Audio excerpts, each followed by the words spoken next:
Compilation de citations de l'honorable Elijah Muhammad décrivant le prophète Mohammed comme étant un homme noir, compilé par l'étudiant ministre Dr Wesley Muhammad. La nation noire et les Arabes noirs. Toute l'humanité ne saurait croire et obéir aux enseignements de l'islam. L'islam est une justice, et celui qui voudrait croire et faire la volonté d'Allah doit être par nature né d'Allah. Les seules personnes nées d'Allah sont la nation noire. La race blanche par nature ne saurait être vertueuse. L'honorable Elijah Muhammad, tiré de son Supreme Wisdom, paragraphe 1.30. Le peuple de l'islam est constitué du peuple noir et son nombre est constitué du peuple brun, jaune et rouge. L'honorable Elijah Muhammad, tiré de Message to the Black Man, page 68. La nation noire, y compris les trois autres couleurs, marron, rouge et jaune, sont plus nombreuses que la race caucasienne, à 11 contre 1. L'honorable Elijah Muhammad, tiré de son livre Message to the Black Man, page 121. L'arabe originel est noir, et les Égyptiens originels le sont également. Tiré de l'honorable Elijah Muhammad dans Look Magazine Interview Audio. Les premiers Arabes sont noirs. Tiré de l'honorable Elijah Muhammad The Genesis Years, Unpublished and Arab Writing of Elijah Muhammad, Messenger of a God, 1959-1962. Maryland, 8, Missouri, Secretarios, MEMPS, édition 2003, 188, pour la référence.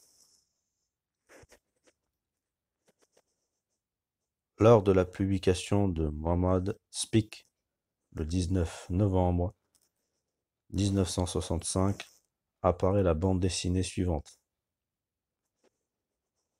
Écrite par Eugène Majid et qui aurait été approuvée par l'honorable Elijah Muhammad, décrit la conversation d'Omar ibn al-Kitab à l'islam. Omar, le deuxième des califes bien guidés, représenté en noir, qui était un arabe Qurayshite.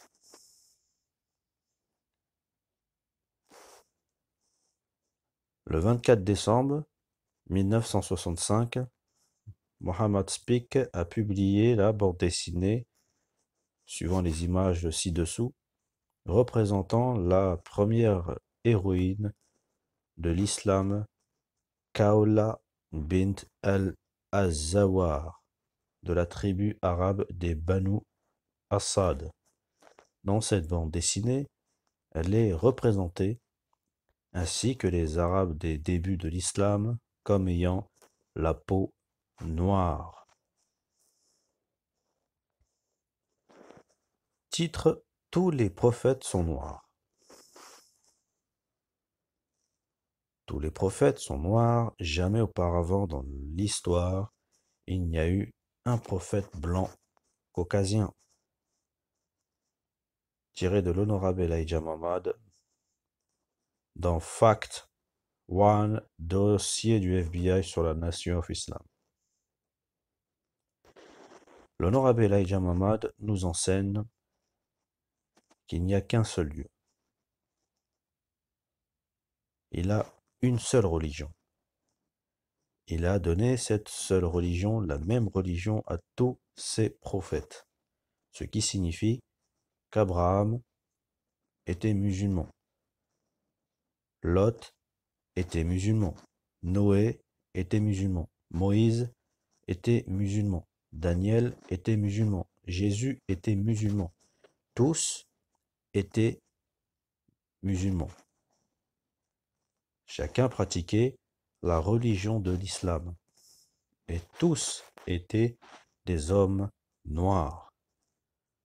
Aucun d'entre eux n'était blanc.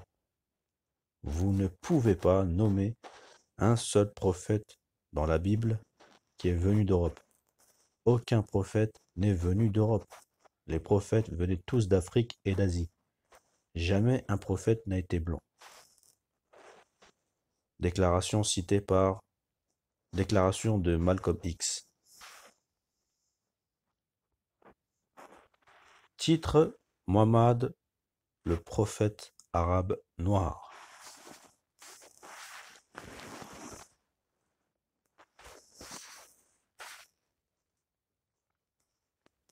On n'a jamais voulu de prophète noir. La race blanche n'a jamais voulu d'un prophète noir, de Dieu en leur sein. L'histoire passée le prouvera. Ils ne suivront jamais un homme noir. Ils n'ont pas suivi Muhammad, ils n'ont pas suivi Moïse, ils n'ont pas suivi Jésus. Alors, peut-on s'attendre à ce qu'ils suivent Elijah Muhammad? Ils vous en veulent parce que vous représentez Allah et Muhammad. Citation tirée de Muhammad Speak en avril 1962, volume 1, numéro 6. La race blanche n'a jamais accepté un prophète noir qui était tous noirs. Même Abraham, Moïse et Jésus appartiennent à la nation noire, sans parler de Muhammad que la race blanche reconnaît être noir. Ils, entre parenthèses la race blanche, l'ont rejeté ainsi que ces révélations d'Allah telles qu'elles sont consignées dans le Saint-Coran. Citation tirée de Pittsburgh Courier, Islam submit to Allah and into peace, daté de janvier, du 18 janvier 1958, pour la référence.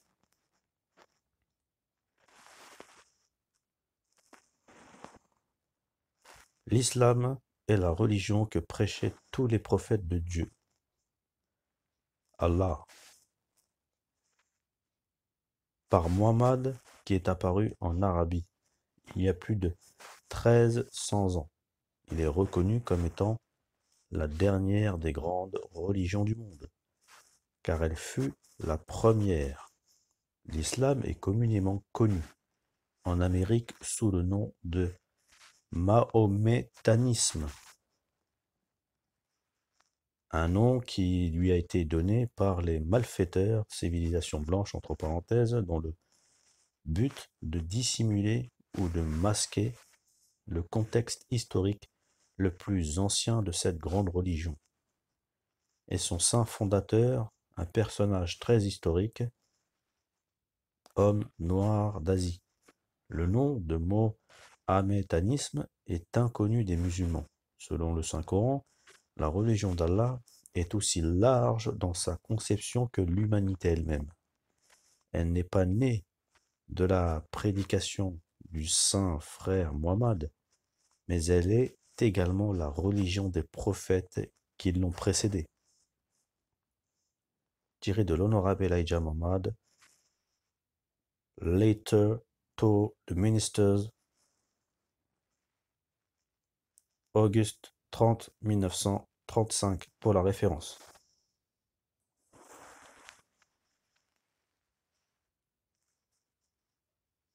Les vieux missionnaires chrétiens qui ont écrit sur la vie et les enseignements de Muhammad étaient ses ennemis. Ils étaient tellement affligés par le grand succès de Muhammad, ainsi que de l'islam qu'ils ont écrit à tort contre l'homme de Dieu en attribuant son succès à l'utilisation de l'épée au lieu d'Allah dont elle provenait en réalité. Tous ceux qui haïssent l'islam, la vérité entre parenthèses, utilisent les mêmes fausses accusations contre Muhammad et l'islam, comme je l'ai déjà dit dans cette rubrique.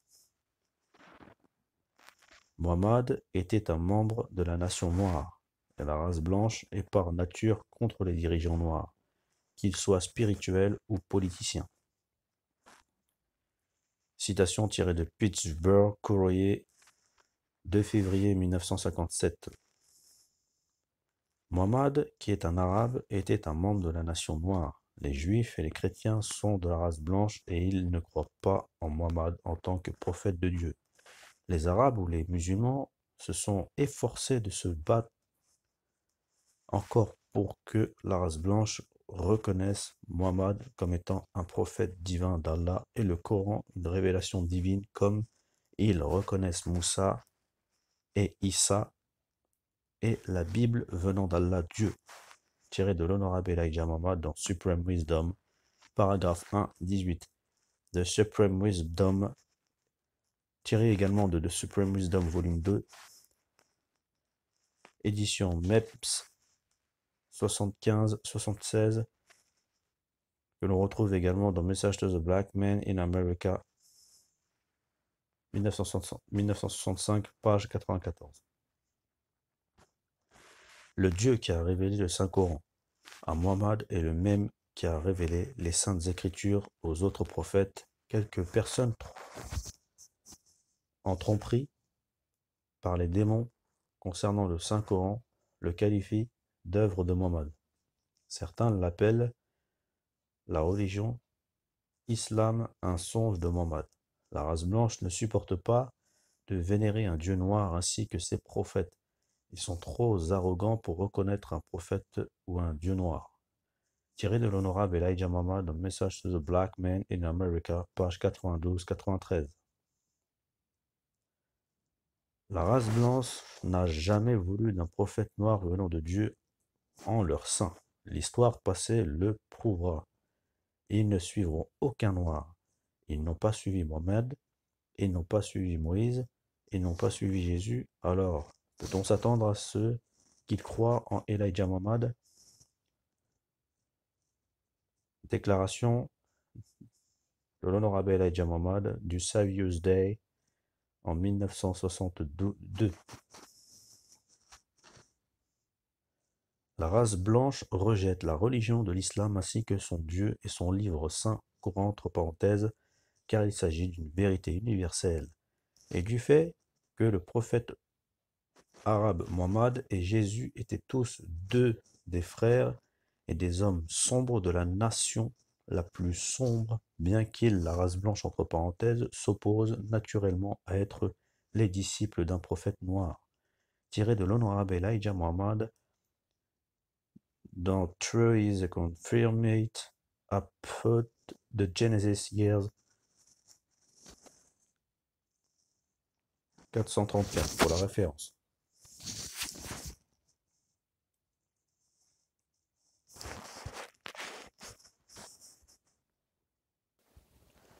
Concernant la déclaration du docteur Carter J. Woodson sur l'homme noir originel, tous les grands hommes de la terre, anciens et modernes, étaient de sang noir ou de sang mêlé.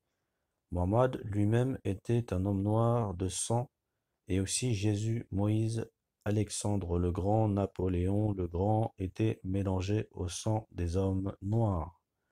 Muhammad et ses disciples n'ont pas été conquis par des démons blancs, ni lui ni ses disciples n'ont à cette époque et en aucun autre moment réduit en esclavage à quelconque peuple noir. C'était un homme juste et célébré par la plus grande partie de la famille humaine de la planète Terre. Son nom est plus sacré que celui de Jésus. tiré de Elijah Karim, The Most Honorable Elijah Muhammad, Writing in Afro-American, January 28 1933 pour la référence. Dans l'édition du 26 novembre 1965 de Muhammad Speak figurait ce qui suit. Dans la première case, on voit apparaître Omar. Dans la troisième case, le prophète Muhammad y est décrit en silhouette.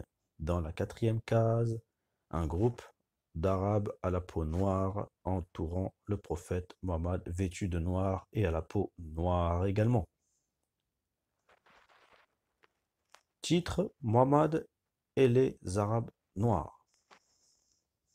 Il y a près de 1400 ans, les Arabes se sont éveillés à l'ancienne vérité, l'islam entre parenthèses, et certainement pas à la nouvelle vérité d'Allah. Elijah Muhammad, The True, un peu de Genesis, Years, 195, pour la référence. Muhammad a fait briller la lumière, l'islam entre parenthèses, dans l'ancienne demeure, nation arabe entre parenthèses, qui brûlait lentement depuis l'époque d'Abraham, et l'a purifié pour recevoir une lumière beaucoup plus vive du Mahdi, Allah en la personne entre parenthèses, et de son peuple qui viendra de l'Occident, provenant de la maison des infidèles. Tiré de l'honorable Elijah Muhammad, The History of Jesus, Pittsburgh Courier, August 3, 1957, page 6 pour la référence. L'islam a temporairement cessé de dominer l'humanité après la création du diable, il y a 6000 ans, qui fut autorisé à régner sur l'humanité. Lorsque Mohammed a commencé à enseigner l'islam en Arabie il y a plus de 1300 ans, avec ses fidèles ainsi que ses successeurs, il a presque reconverti le monde entier à l'islam en quelques centaines d'années. Cependant, la reconversion a dû être interrompue afin de permettre au diable de prendre le dessus. Tiré de Supreme Wisdom, paragraphe 1, 29 et Supreme Wisdom, paragraphe 2, 50, pour la référence. Titre: Muhammad et la race caucasienne.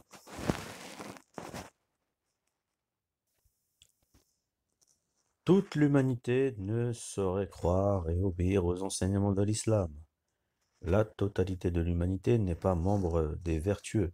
L'islam est la justice, et celui qui voudrait y croire et faire la volonté d'Allah, Dieu entre parenthèses, doit être par nature un homme né d'Allah. Les seules personnes nées d'Allah sont la nation noire. La race blanche par nature ne saurait être vertueuse. L'islam leur a été enseigné par Moïse à Muhammad, mais ils n'ont jamais pu vivre la vie d'un croyant musulman et ne peuvent le faire aujourd'hui. Tiré de Supreme Wisdom, paragraphe 1, 30 et Supreme Wisdom, paragraphe 2, 50 pour la référence. Le monde de l'islam est celui de l'humanité noire. Je vous ai appris que les blancs ne peuvent pas accepter l'islam. La droiture constitue la religion de l'islam. La vertu, l'homme blanc est incapable de l'accepter parce que sa nature est contraire à la vertu. Tiré de Time for True, Near, Tim Still Serve the Genesis Years, 317 pour la référence. La race blanche contestera Muhammad et la véritable religion de Dieu Allah, qui est l'islam, en raison de la nature dans laquelle ils ont été créés, car ils sont les opposants d'Allah et de la vérité. Tiré de Message to the Black Man in America, page 27. Certains musulmans arabes pensent que les blancs, peuvent être rendus musulmans, mais pas moi. Tiré de Supreme Wisdom, paragraphe 2, 24. La race blanche a été faite par nature mensongère et meurtrière. La nation noire ne fait que se leurrer pour prendre le caucasien autrement. C'est ce que Jésus a appris de leur histoire. avant d'abandonner son œuvre qui consistait à convaincre les Juifs ou la race blanche de se convertir à la religion de l'islam. Et cette même connaissance a été transmise à Muhammad par les imams scientifiques entre parenthèses de la Mecque. C'est pourquoi la guerre des musulmans contre ces derniers a cessé. On a dit à Muhammad qu'il ne pouvait réformer les diables que cette race avait encore 1400 ans à vivre, que la seule façon d'en faire des gens vertueux, les musulmans entre parenthèses, était de les greffer à la nation noire. Cette situation a tellement affecté Muhammad qu'elle lui a causé des problèmes cardiovasculaires qui se sont aggravés jusqu'à sa mort à l'âge de 62 ans et demi. Les vieux scientifiques se sont moqués de Muhammad en pensant qu'il pouvait les convertir, les diables entre parenthèses, à l'islam, ce qui lui a causé des problèmes au cœur. Tiré des messages de The Black Man in America, page 116. Muhammad fait reculer les diables pendant 1000 ans. Ils ont été libérés à l'arrivée de Christophe Colomb. Tiré des messages de The Black Man in America, page 104. Titre: Muhammad, l'homme blanc. Je suis Elijah de votre Bible. Je suis votre Muhammad de votre Saint-Coran. Pas le Muhammad qui se trouvait ici il y a près de 1400 ans. Je suis celui auquel le Saint-Coran fait référence. Le Muhammad qui se trouvait ici il y a 1400 ans était un homme blanc. Alors ils ont placé un signe du vrai Muhammad à la Mecque en Arabie. On l'appelle la petite pierre noire. Je l'ai observée. J'ai fait 7 tours autour de celle-ci. J'ai embrassé la petite pierre noire. Toutefois, cela me déplaisait de l'embrasser parce que je savais ce que cela représentait. Cela signifie que les peuples s'inclineront devant un homme noir authentique issu d'un peuple sans éducation, ne possédant pas la connaissance de la Bible et du Saint-Coran. Et c'est pour cela qu'ils ont fait de cette pierre une pierre non taillée. Ce dernier restera donc sans éducation. Alors je me trouvais là à embrasser ma personne comme un symbole de moi-même. Et j'avais peur de leur dire que c'est de moi dont vous parlez ici. Tiré de Theology of Time, 1972. Cela constitue une vérité fondamentale élaborée par l'honorable Elijah Muhammad. Et elle coïncide parfaitement avec la tradition arabe classique qui décrit le prophète Muhammad comme étant un homme blanc, c'est-à-dire un arabe noir à l'éclat lumineux. De plus, elle nous permet de comprendre la différence entre le prophète Muhammad, qui fut un homme blanc il y a 1400 ans, et la pierre noire non taillée que nous connaissons aujourd'hui, celle symbolisée par le jour du jugement dernier. Abu al-Qasim bin al-Hussein a rapporté sous l'autorité de Anas ibn Malik que le prophète alayhi salatu wassalam, que la paix soit sur lui, a dit: la pierre noire constitue un récit du paradis. Par conséquent, le contexte dans lequel nous devons comprendre la pierre noire ou son histoire est le contexte du paradis, c'est-à-dire la période qui suit le jour du jugement. En quoi consiste l'histoire de la pierre noire et quelle sera son histoire au paradis? Saïd ibn Jubayr a rapporté sous l'autorité de Abdullah ibn Abbas les propos du prophète. Je cite: la pierre noire sera ressuscitée au jour de la résurrection, avec 2 yeux par lesquels elle verra et une langue par laquelle elle parlera, et témoignera de quiconque l'a atteint avec une grande sincérité. Fin de citation. La pierre est symbolisée par une personne considérée comme morte et qui, le jour du jugement, sera rétablie. Sa résurrection est décrite comme une nouvelle vision. Soit entre parenthèses,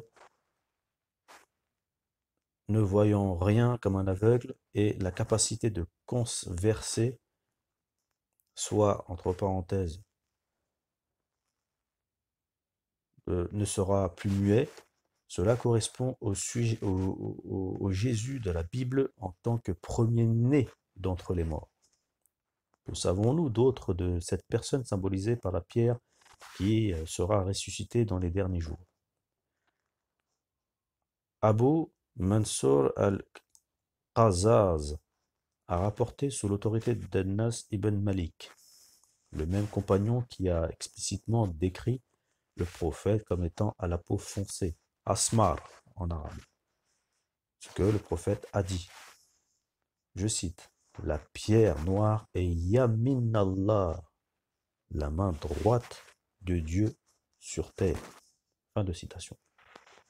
Ainsi, cette personne de la fin des temps, symbolisée par la pierre noire, représente la main droite de Dieu, son apôtre. Ainsi, la tradition arabe classique, celle-là même qui confirme la double position de ces derniers selon laquelle Muhammad était un prophète à la peau sombre et un homme blanc, confirme avec certitude que la pierre noire symbolise non pas le prophète Muhammad, mais l'apôtre de Dieu qui sera ressuscité de son état peuple mort dans les derniers jours, le jour du jugement dans lesquels nous vivons actuellement. Celui-ci est Yamin Allah, la main droite de Dieu, la main du pouvoir sur terre. Pour quelles raisons ont-ils souligné la blancheur du prophète par rapport à la noirceur de la pierre non taillée de la fin des temps? On ne le sait pas. Cependant, cela correspond parfaitement à la tradition arabe classique. Le Coran le dit. Le jour viendra où certains visages seront illuminés, tandis que d'autres seront obscurcis.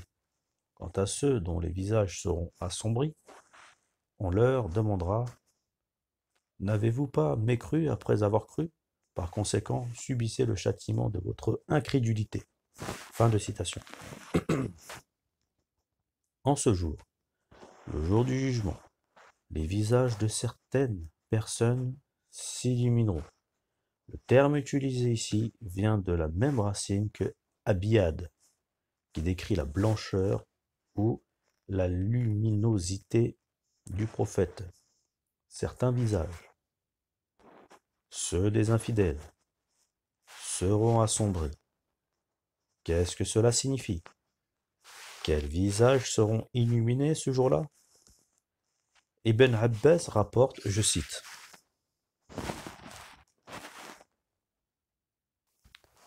un homme abyssinien est venu voir le prophète pour lui demander quelque chose. Le prophète lui répondit, demande ce que tu veux.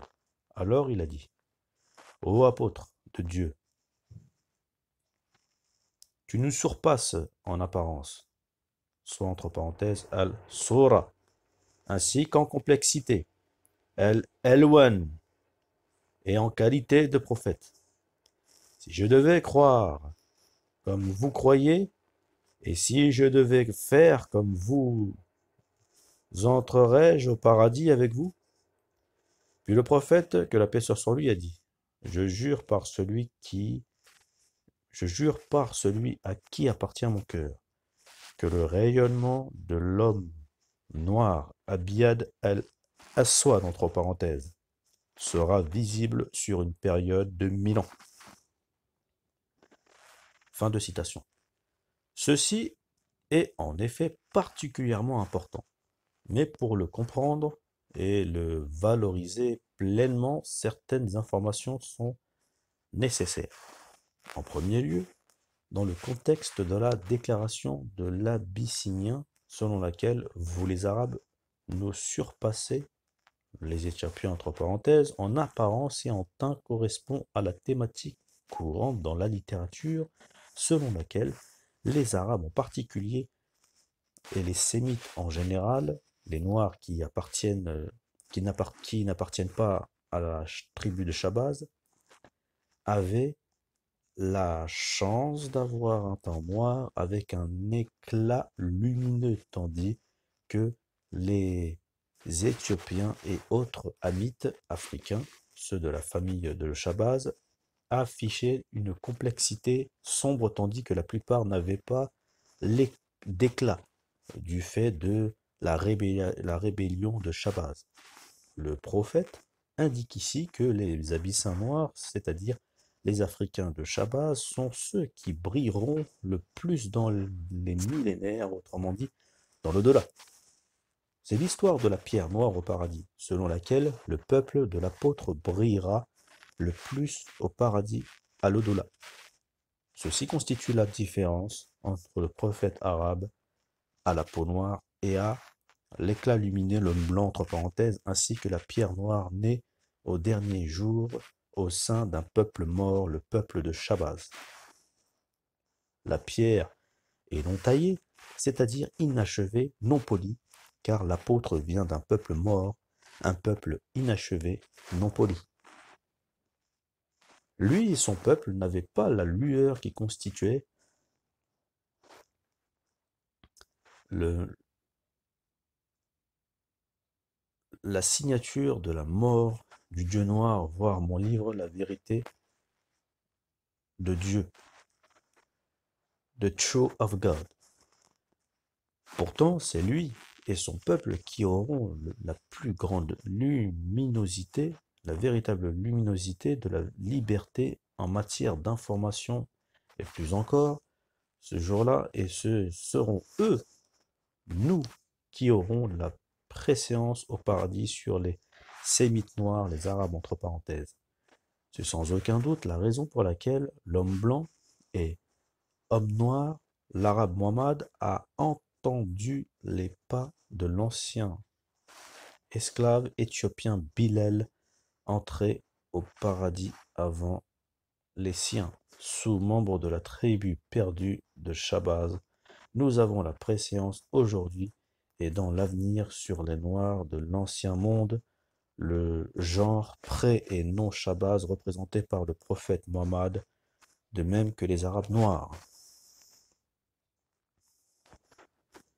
Le 3 août 1973, 14 mois après la conférence de l'honorable Elijah Muhammad en juin 1972 sur la théologie du temps, Theology of Time, Muhammad Speak a réédité la représentation d'un prophète noir que Muhammad accompagné de ses disciples arabes noirs,